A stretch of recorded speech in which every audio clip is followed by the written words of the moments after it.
नमस्कार बच्चों। क्या आपने कभी सोचा है कि हार कर भी कोई इंसान जीत सकता है?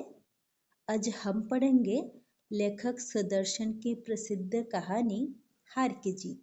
यह कहानी बाबा भारती, उनके प्यारे घोड़े सुल्तान और डाकू खड़क सिंह की है। यह कहानी हमें दया, इंसानियत और विश्वास का महत्व सिखाती है।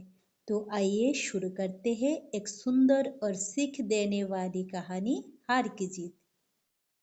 নমস্কার বাচ্চারা, তোমরা কি কখনো ভেবেছো হেরে গিয়েও কেউ জিততে পারে? আজ আমরা পড়ব লেখক সুদর্শনের বিখ্যাত গল্প হার কি জিত। এই গল্পে আছে বাবা ভারতী, তার প্রিয় ঘোড়া সুলতান এবং ডাকাত খড়ক সিং। এই গল্প আমাদের দয়া, মানবতা ও বিশ্বাসের গুরুত্ব শেখায়। তাহলে চলো শুরু করি সুন্দর একটি শিক্ষামূলক গল্প হার কি জিত। माँ को अपने बेटे और किशन को अपने लहलहाते खेत देखकर जो आनंद आता था, वही आनंद बाबा भारती को अपना घोड़ा देखकर आता था। মা যেমন নিজের ছেলেকে দেখে আনন্দ পায় এবং কৃষক যেমন সবুজ শস্যে ভরা মাঠ দেখে আনন্দ পায়, ঠিক তেমনি বাবা भारती তার ঘোড়াকে দেখে আনন্দ পেতেন। भगवत भजन से जो समय बचता वह घोड़ा को अर्पण हो जाता। ভগবানের ভজন করার পর যে সময় বাঁচত, সেই সময় তিনি ঘোড়ার যত্নে ব্যয় করতেন। वह घोड़ा बड़ा सुंदर था, बड़ा बलवान। ঘোড়াটি খুব সুন্দর ও শক্তিশালী ছিল। उसके जोर का घोड़ा सारे इलाके में ना था। সারা এলাকায় তার সমান আর কোনো ঘোড়া ছিল না। बाबा भारती उसे सुल्तान कहकर पुकारते। बाबा भारती घोड़ाটিকে সুলতান নামে ডাকতেন। अपने हाथ से हरहरा करते, खुद दाना खिलाते और देख देख कर प्रसन्न होते थे। তিনি নিজের হাতে ঘোড়াটিকে পরিষ্কার করতেন, নিজে খাবার খাওয়াতেন এবং তাকে দেখে দেখে খুব খুশি হতেন। उन्होंने रुपया, माल, असबाब, जमीन आदि अपना सब कुछ छोड़ दिया था, यहाँ तक कि उन्हें नगर के जीवन से भी घृणा थी। তিনি টাকা পয়সা, সম্পত্তি, জিনিসপত্র, জমি সবকিছুই ত্যাগ করেছিলেন। এমনকি শহরের জীবনও তার অপছন্দ ছিল। अब गांव से बाहर एक छोटे से मंदिर में रहते और भगवान का भजन करते थे। এখন তিনি গ্রামের বাইরে একটি ছোট্ট মন্দিরে থাকতেন এবং ভগবানের ভজন করতেন। मैं सुल्तान के बिना नहीं रह सकूंगा, उन्हें ऐसी भ्रांति सी हो गई थी। তার এমন মনে হতো যে সুলতানকে ছাড়া তিনি থাকতে পারবেন না। वे उसकी चल पर लट्टू थे, कहते ऐसे चलता है जैसे मोर घटा को देखकर नाच रहा हो।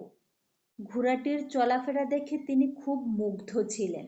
তিনি বলতেন এমনভাবে চলে যেন মেঘ দেখে ময়ূর নাচছে। जब तक संध्या समय सुल्तान पर चढ़कर 8-10 मील का चक्कर न लगा लेते, उन्हें चैन न आता। সন্ধ্যার সময় সুলতানের পিঠে চড়ে 8-10 মাইল ঘুরে না এলে তার শান্তি মিলত না। खड़क सिंह उस इलाके का प्रसिद्ध डाकू था। खड़क सिंह সে এলাকার বিখ্যাত ডাকাত ছিল। लोग उसका नाम सुनकर कांपते थे। লোকেরা তার নাম শুনেই ভয়ে কাঁপত। होते होते सुल्तान की कीर्ति उसके कानों तक भी पहुंची। ধীরে ধীরে সুলতানের খ্যাতির কথাও তার কানে পৌঁছালো। उसका हृदय उसे देखने के लिए अधीर हो उठा। ঘোড়াটিকে দেখার জন্য খড়ক সিংয়ের মন অস্থির হয়ে উঠল। एक दिन वह दोपहर के समय बाबा भारती के पास पहुंचा और नमस्कार करके बैठ गया। একদিন দুপুরবেলা সে বাবা ভারতীর কাছে এসে নমস্কার করে বসে পড়ল। भारती ने पूछा, खड़क सिंह क्या हाल है? बाबा भारती जिज्ञेस করলেন, খড়ক সিং কেমন আছো? खड़क सिंह ने सिर झुकाकर उत्तर दिया, आपकी दया है। খড়ক সিং মাথা নিচু করে উত্তর দিল, আপনার কৃপায় ভালো আছি। বাবা ভারতী, কহো ইধার কেসে আ গয়ে? বাবা, বলো তো এদিকে কিভাবে আসা হলো? সুলতান কি চাহ খিচ লাই। খড়ক সিং বলল, সুলতানের প্রতি আকর্ষণই আমাকে এখানে টেনে এনেছে। বিচিত্র জানवर है, देखोगे तो प्रसन्न हो जाओगे। বাবা ভারতী বলতে লাগলো, অদ্ভুত প্রাণী, দেখলে তুমি খুব খুশি হয়ে যাবে, মুগ্ধ হয়ে যাবে। मैंने भी बड़ी प्रशंसा सुनी है। এবার খড়ক সিং বলতে লাগলো, আমিও তার অনেক প্রশংসা শুনেছি। उसकी चाल तुम्हारा मन मोह लेगी। বাবা ভারতী বলতে লাগলো, ওর চলাফেরা তোমার মন মুগ্ধ করে দেবে। कहते हैं देखने में भी बहुत सुंदर है। এবার খড়ক সিং বলতে লাগলো, শুনেছি দেখতেও খুব সুন্দর। क्या कहना, जो उसे एक बार देख लेता है उसके हृदय पर उसकी छवि अंकित हो जाती है। এবার বাবা ভারতী বলতে লাগলো, আর কি বলবো, যে একবার তাকে দেখে তার মনে সেই ছবিটি গেঁথে যায়। बहुत दिनों से अभिलाषा थी, आज उपस्थित हो सका हूँ। অনেক দিন ধরেই ইচ্ছে ছিল, আজ আসতে পারলাম। बाबा भारती और खड़क सिंह दोनों अस्तबल में पहुँचे। বাবা ভারতী ও খড়ক সিং দুজনেই ঘোড়াশালায় পৌঁছালেন। बाबा ने घोड़ा दिखाया घमंड से, खड़क सिंह ने घोड़ा देखा आश्चर्य से। বাবা ভারতী ঘোড়াটিকে খুব গর্বের সহিত দেখালেন এবং খড়ক সিং ঘোড়াটিকে খুব আশ্চর্যের সঙ্গে দেখলেন। उसने सैकड़ों घोड़े देखे थे, परंतु ऐसा बाका घोड़ा उसकी आंखों से कभी न गुजरा। খড়ক সিং শত শত ঘোড়া দেখেছিল, কিন্তু এত সুন্দর ও আকর্ষণীয় ঘোড়া আগে কখনো দেখেনি। सोचने लगा, भाग्य की बात है, ऐसा घोड़ा खड़क सिंह के पास होना चाहिए था। इस साधु को ऐसी चीजों से क्या लाभ। সে ভাবতে লাগলো, এ তো ভাগ্যের ব্যাপার, এমন ঘোড়া তো খড়ক সিংয়ের কাছেই থাকা উচিত ছিল। এই সাধুর এমন জিনিস দিয়ে কি লাভ। कुछ देर तक आश्चर्य से चुपचाप खड़ा रहा। সে কিছুক্ষণ অবাক হয়ে চুপচাপ দাঁড়িয়ে রইল। इसके पश्चात उसके हृदय में हलचल होने लगी। তারপর তার মনে নানা লোভ বা চিন্তা জাগতে লাগলো। बालकों की सी अधीरता से बोला, परंतु बाबा जी उसकी चाल ना देखी तो क्या। খড়ক সিং ছোট বাচ্চাদের মতো অস্থির হয়ে বলল, কিন্তু বাবাজি এর চাল না দেখলে তো কিছুই দেখা হলো না। বাবা ভারতী ভি মনুষ্য হি থে, বাবা ভারতীও মানুষই ছিলেন। अपनी चीज की प्रशंसा दूसरे की मुंह से सुनने के लिए उनका हृदय भी अधीर हो उठा। নিজের জিনিসের প্রশংসা অন্যের মুখে শুনতে তার মনও উৎসুক হয়ে উঠল। घोड़े को खुलकर बाहर लाए और उसकी पीठ पर हाथ फेरने लगे। তিনি ঘোড়াটিকে বাইরে এনে তার পিঠে হাত বুলাতে লাগলেন। एकाएक उचककर सवार हो गए, घोड़ा हवा से बातें करने लगा। তিনি হঠাৎ লাফ দিয়ে ঘোড়ার পিঠে চড়ে বসলেন এবং ঘোড়াটিকে খুব দ্রুত দৌড়িয়ে নিয়ে যাচ্ছিলেন, যেন বাতাসের সঙ্গে কথা বলছে। বাবা ভারতী হঠাৎ লাফ দিয়ে ঘোড়ার পিঠে চড়ে বসলেন, ঘোড়াটি যেন বাতাসের সঙ্গে কথা বলছে। उसकी चाल को देखकर खड़क सिंह के हृदय पर सांप लौट गया। ঘোড়ার চলন দেখে খড়ক সিংয়ের মনে ভীষণ হিংসা হলো। वह डाकू था और जो वस्तु उसे पसंद आ जाए उस पर वह अपना अधिकार समझता था। সে ডাকাত ছিল, তাই যে জিনিস তার পছন্দ হতো সেটাকে নিজের অধিকার মনে করত। उसके पास बाहुबल था, তার কাছে শক্তি ছিল। আদমি থে ওর বেরহমি থি, সে মানুষ ছিল কিন্তু তার মধ্যে কোনো দয়া মায়া ছিল না। जाते जाते उसने कहा, बाबा जी मैं यह घोड़ा आपके पास ना रहने दूंगा। সে যেতে যেতে বলল, বাবাজি আমি এই ঘোড়াটিকে আপনার কাছে থাকতে দেব না। বাবা ভারতী ডর গয়ে, বাবা ভারতী ভয় পেয়ে গেলেন।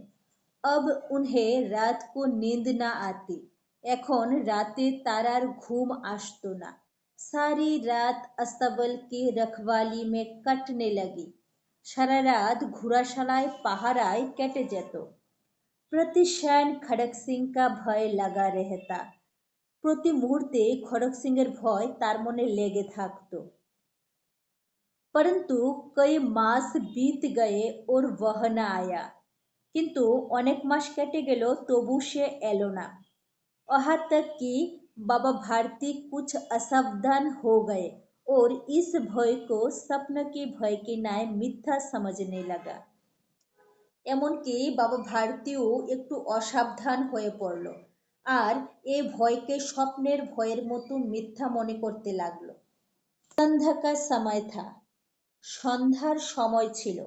बाबा भारती सुल्तान के पीठ पर सवार होकर घूमने जा रहे थे। बाबा भारती सुल्ताনের পিঠে চড়ে ঘুরতে যাচ্ছিলেন। इस समय उनकी आंखों में चमक थी, मुंह पर प्रसन्नता। এই সময় তার চোখে আনন্দের ঝিলিক ছিল, মুখে খুশির ভাব ছিল। कभी घोड़े के शरीर को देखते, कभी उसके रंग को, और मन में फूले ना समाते थे। কখনো তিনি ঘোড়ার শরীরের দিকে তাকাচ্ছিলেন, আবার কখনো তার রঙের দিকে তাকাচ্ছিলেন, আর আনন্দে তার মন ভরে যাচ্ছিল। सहसा एक ओर से आवाज आई, ओ बाबा इस कंगले की सुनते जाना। ও বাবাজি এই গরিব মানুষের কথা শুনে যান। आवाज में करुणा थी, কণ্ঠে দুঃখ ও অসহায়তার সুর ছিল। बाबा ने घोड़े को रोक लिया, बाबा घोड़ाটিকে থামালেন। देखा एक अपाहिज वृक्ष की छाया में पड़ा कह रहा है, দেখলেন একটি পঙ্গু মানুষ গাছের ছায়ায় শুয়ে কষ্টে কাতরাচ্ছে। बोले क्यों तुम्हें क्या कष्ट है, বাবা বললেন কি হয়েছে তোমার কি কষ্ট। अपाहिज ने हाथ जोड़कर कहा, बाबा मैं दुखियारा हूँ, मुझ पर दया करो। रामबाला यहाँ से 3 मील है, मुझे वहाँ जाना है। পঙ্গু ব্যক্তি হাত জোর করে বলল, বাবা আমি খুব দুঃখী মানুষ, আমার উপর দয়া করুন। রামবালা এখান থেকে 3 মাইল দূরে, আমাকে সেখানে যেতে হবে। ঘোড়ে পর চढ़ा लो, परमात्मा भला करेगा, আমাকে ঘোড়ায় তুলে নিন, ঈশ্বর আপনার মঙ্গল করবেন। वहाँ तुम्हारा कौन है, বাবা ভারতী জিজ্ঞেস করলেন ওখানে তোমার কে আছে। दुर्गा दंत वैद्य का नाम आपने सुना होगा, मैं उनका सौतेला भाई हूँ। দুর্গাদন্ত বেদের নাম আপনি শুনেছেন হয়তো, আমি তার সৎ ভাই। बाबा भारती ने घोड़े से उतरकर अपाहिज को घोड़े पर सवार किया और स्वयं उसकी लगम पकड़कर धीरे धीरे चलने लगे। বাবা ভারতী ঘোড়া থেকে নেমে পঙ্গু লোকটিকে ঘোড়ায় উঠিয়ে দিলেন আর তিনি নিজে ঘোড়ার লাগাম ধরে ধীরে ধীরে হাঁটতে লাগলেন।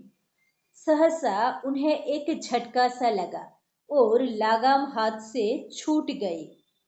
হঠাৎ তার হাতে একটা ধাক্কার মতো লাগলো আর লাগাম তার হাত থেকে ছুটে গেল। उनके आश्चर्य का ठिकाना न रहा जब उन्होंने देखा कि अपाहिज घोड़े की पीठ पर तनकर बैठा है और घोड़े को दौड़ाए लिए जा रहा है। তার আশ্চর্যের সীমা রইল না যখন তিনি দেখলেন পঙ্গু লোকটি সোজা হয়ে শক্তভাবে ঘোড়ার উপর বসে আছে আর ঘোড়াটিকে দ্রুত দৌড়িয়ে নিয়ে যাচ্ছে।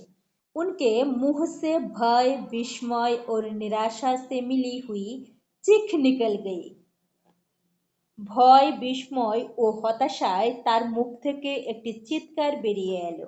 वह अपाहिज डाकू खड़क सिंह था। এই পঙ্গু ব্যক্তিটি আসলে ডাকাত খড়ক সিং ছিল। बाबा भारती कुछ देर तक चुप रहे और कुछ समय पश्चात कुछ निश्चय करके पूरे बल से चिल्लाकर बोले, जरा ठहर जाओ।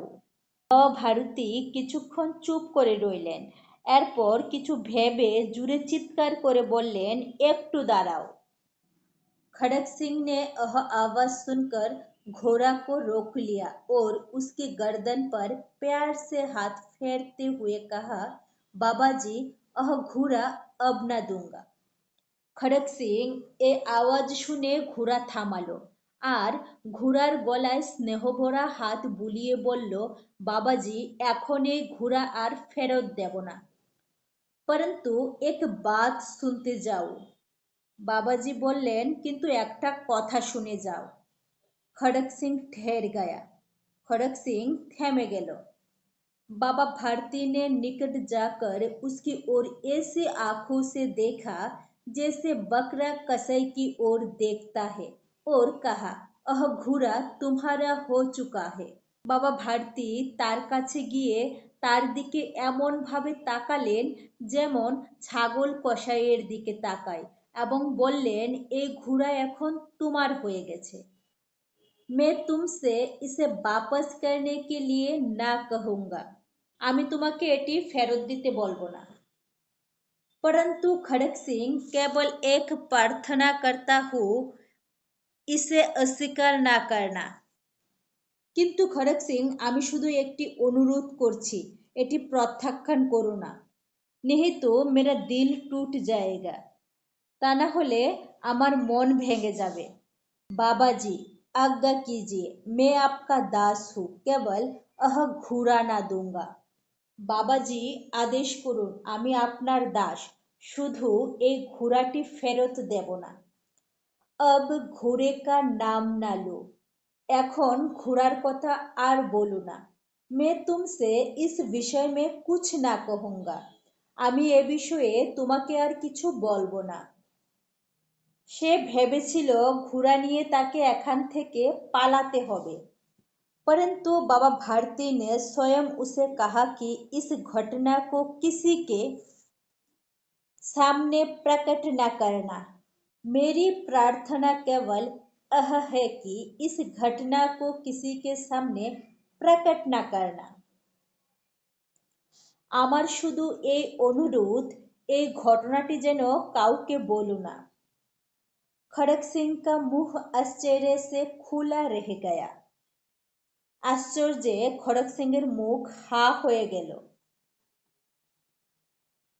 उसे लगा था कि उसे घोड़े को लेकर वहां से भागना पड़ेगा। কিন্তু বাবা ভারতী নিজেই তাকে বললেন যে এই ঘটনাটি যেন কারো কাছে না বলে। इससे क्या प्रयोजन सिद्ध हो सकता है? এতে কি লাভ হতে পারে? खड़क सिंह ने बहुत सोचा, बहुत सिर मारा, परंतु कुछ समझ ना सका। खड़क सिंह অনেক ভাবলো, অনেক চেষ্টা করলো, কিন্তু কিছুই বুঝতে পারলো না। हार कर उसने अपनी आंखें बाबा भारती के मुंह पर गड़ा दी और पूछा, बाबा जी, इसमें आपको क्या डर है? সে বাবা ভারতীর মুখের দিকে তাকিয়ে রইল এবং জিজ্ঞেস করল, বাবাজি, এতে আপনার কি ভয়? सुनकर बाबा भारती ने उत्तर दिया। একথা শুনে বাবা भारती उत्तर दिलेन, लोगों को यदि इस घटना का पता चला तो वे किसी गरीब पर विश्वास ना करेगा। একথা শুনে বাবা ভারতী উত্তর দিলেন, লোকেরা যদি এই ঘটনার কথা জানতে পারে তাহলে তারা কোনো গরিব মানুষের উপর বিশ্বাস করবে না। দুনিয়া সে বিশ্বাস উঠ जाएगा, পৃথিবী থেকে মানুষের বিশ্বাস উঠে যাবে। अह कहते कहते उन्होंने सुल्तान की ओर से इस तरह मुंह मोड़ लिया जैसे उनका उससे कभी कोई संबंध ही ना रहा हो। এ কথা বলতে বলতে তিনি সুলতানের দিক থেকে মুখ ফিরিয়ে নিলেন, যেন তার সঙ্গে তার কখনোই কোনো সম্পর্কই ছিল না। बाबा भारती चले गए, बाबा भारती चले গেলেন, परंतु उनके शब्द खड़क सिंह के कानों में उसी प्रकार गूंज रहे थे। কিন্তু তার কথাগুলো খড়ক সিং এর কানে বারবার বাজছিল। सोचता था कैसे ऊंचे विचार है, कैसे पवित्र भाव है। সে ভাবছিল কি মহান চিন্তা ভাবনা, কি পবিত্র ভাবনা। उन्हें इस घोड़े से प्रेम था, इसे देखकर उनका मोह फूल की नाई खिल जाता था। তিনি এই ঘোড়াটিকে খুব ভালোবাসতেন, এটিকে দেখলে তার মুখ ফুলের মতো ফুটে উঠত। कहते थे इसके बिना मैं रह ना सकूंगा, তিনি বলতেন এটিকে ছাড়া আমি থাকতে পারবো না।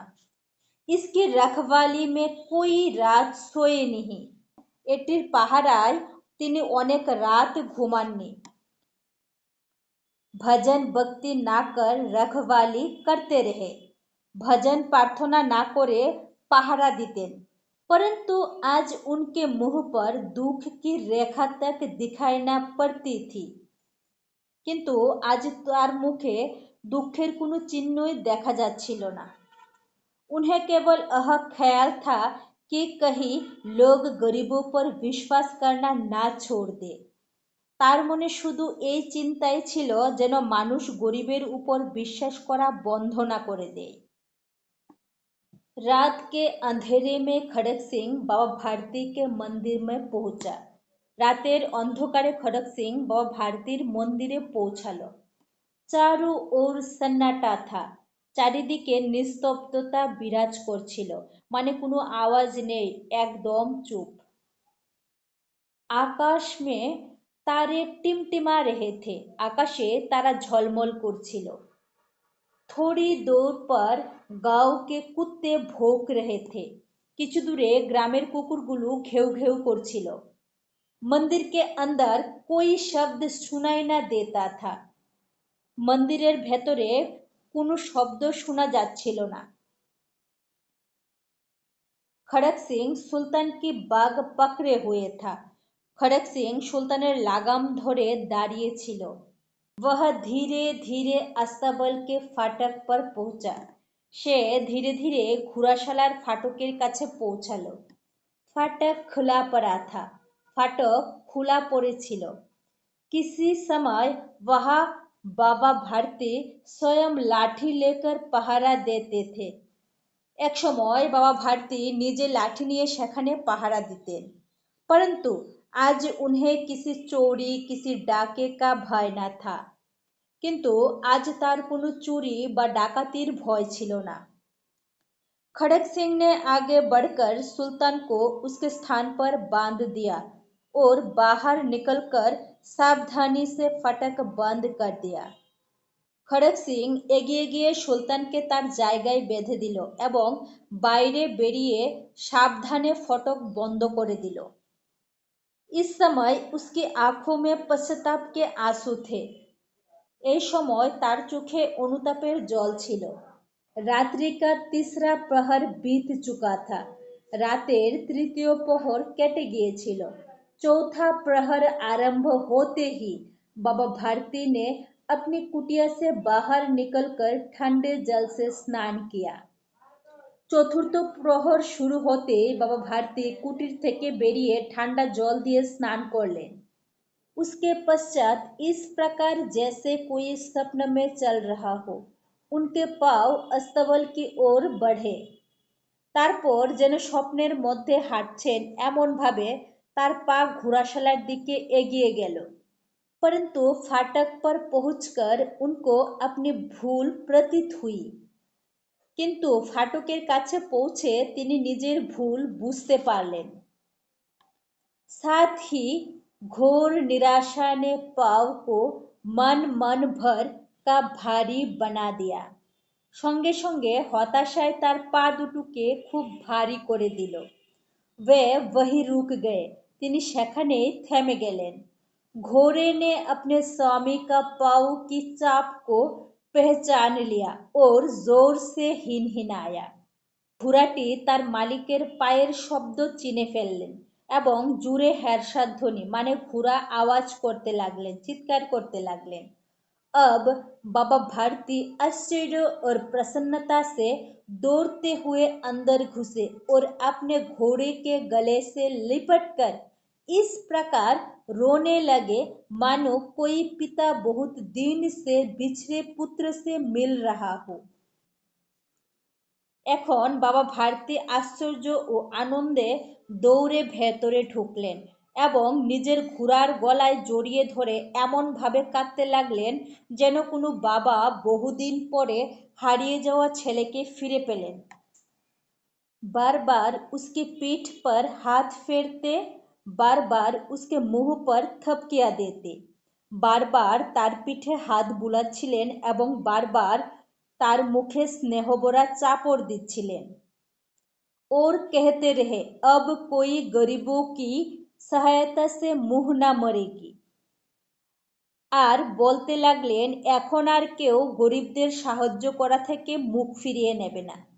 थोड़ी देर के बाद जब वह अस्तबल से बाहर निकले तो उनकी आंखों से आंसू बह रहे थे। কিছুক্ষণ পরে যখন সে ঘোড়াশালা থেকে বাইরে বেরোলেন তখন তার চোখ দিয়ে জল গড়িয়ে পড়ছিল। ये आंसू उसी भूमि पर ठीक उसी जगह गिर रहे थे जहां बाहर निकलने के बाद खड़क सिंह खड़ा होकर रोया था। কিছুক্ষণ পরে যখন তিনি ঘোড়াশালা থেকে বাইরে বেরোলেন তখন তার চোখ দিয়ে জল গড়িয়ে পড়ছিল। এই অশ্রুগুলো ঠিক সেই জায়গাতেই পড়ছিল যেখানে বাইরে বেরিয়ে যাওয়ার পর খড়ক সিং দাঁড়িয়ে কেঁদেছিল। दोनों के आंसुओं का उस भूमि की मिट्टी पर परस्पर मेल हो गया।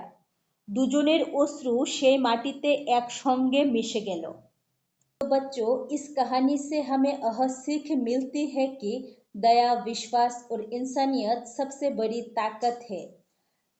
बाबा भारती ने अपनी प्रिय घोड़ा खोकर भी लोगों का विश्वास बचाया, इसीलिए इसे कहते हैं हार की जीत। তাহলে বাচ্চারা এই গল্প থেকে আমরা শিখি যে দয়া, বিশ্বাস ও মানবতাই সবচেয়ে বড় শক্তি। বাবা ভারতী নিজের প্রিয় ঘোড়া হারিয়েও মানুষের বিশ্বাস রক্ষা করেছিলেন, তাই এই গল্পের নাম হার কি জিত।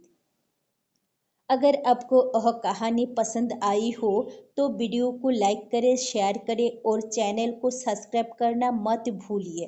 फिर मिलेंगे एक नई कहानी और नई सीख के साथ। धन्यवाद। যদি গল্পটি তোমাদের ভালো লাগে তাহলে ভিডিওটি লাইক ও শেয়ার করো এবং চ্যানেলকে সাবস্ক্রাইব করতে ভুলবে না। আবার দেখা হবে নতুন গল্প ও নতুন শিক্ষার সঙ্গে। ধন্যবাদ।